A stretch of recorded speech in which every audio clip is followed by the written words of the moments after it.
కాళేశ్వరంపై దర్యాప్తును సీబీఐకి అప్పగించడాన్ని తప్పుపడుతోంది బీఆర్ఎస్. కాంగ్రెస్ ప్రభుత్వ కుట్రలను ఎదుర్కొంటామంటోంది. మరోవైపు సీబీఐ విచారణ జరిపి బీజేపీ తన చిత్తశుద్ధి నిరూపించుకోవాలని కాంగ్రెస్ అంటుంటే బీఆర్ఎస్ కాంగ్రెస్ చీకటి ఒప్పందం బయటపడిందని కమలం పార్టీ విమర్శలు గుప్పించింది. కాళేశ్వరం అక్రమాలపై సీబీఐ విచారణకు అప్పగించాలని ప్రభుత్వం నిర్ణయించడంతో అధికార విపక్షాల మధ్య మాటల తూటాలు పేలుతున్నాయి. కాళేశ్వరం కేసు సీబీఐకి అప్పగించడాన్ని తీవ్రంగా తప్పుపట్టారు కేటీఆర్. సీబీఐ అంటే బీజేపీ ప్రతిపక్షాల నిర్మూలన సెల్ అని పదే పదే రాహుల్ గాంధీ అంటుంటారని గుర్తు చేశారు. రాహుల్ గాంధీ మీ సీఎం ఏం చేస్తున్నారో మీకు తెలుస్తోందా అంటూ ప్రశ్నించారు కేటీఆర్. ప్రభుత్వం ఎలాంటి కుట్రలు చేసినా న్యాయపరంగా రాజకీయంగా పోరాడతామని, న్యాయ వ్యవస్థపై ప్రజలపై తమకు పూర్తి నమ్మకం ఉందంటూ ఎక్స్లో పోస్టు పెట్టారు. సీబీఐ విచారణకు వ్యతిరేకంగా నిరసనలు చేయాలని పార్టీ శ్రేణులకు పిలుపునిచ్చారు కేటీఆర్. కాళేశ్వరంలో అవినీతి జరిగిన మాట నిజం, వాస్తవాలు వెలుగులోకొచ్చాయన్నారు టీపీసీసీ చీఫ్ మహేష్ గౌడ్. అవినీతికి సంబంధించి ఘోష్ కమిషన్ లెక్కలు బయటపెట్టిందన్నారు.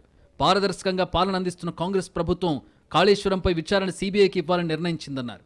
కేంద్రంలో బీజేపీ అధికారంలో ఉందని చిత్తశుద్ధి చాటుకోవాలన్నారు మహేష్ గౌడ్. మరి ఎప్పటించో బీజేపీ నాయకులు సిబిఐకి ఇవ్వాలని గొంతెత్తి చాటుతున్నటువంటి విషయం మీకు తెలుసు.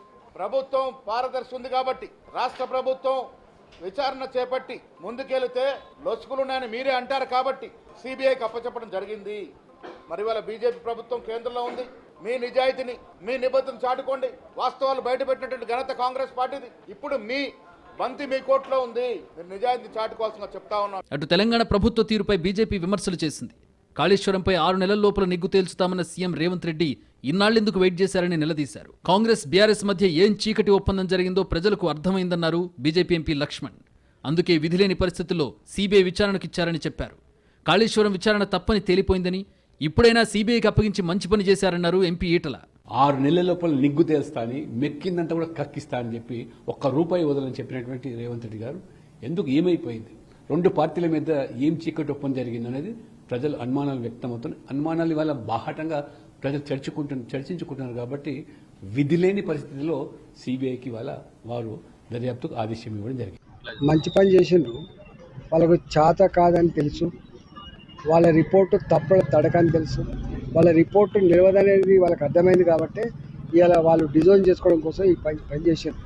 ఏది ఏమైనప్పటికీ కూడా ఖచ్చితంగా సిబిఐ సంపూర్ణంగా ఎంక్వైరీ చేస్తుంది.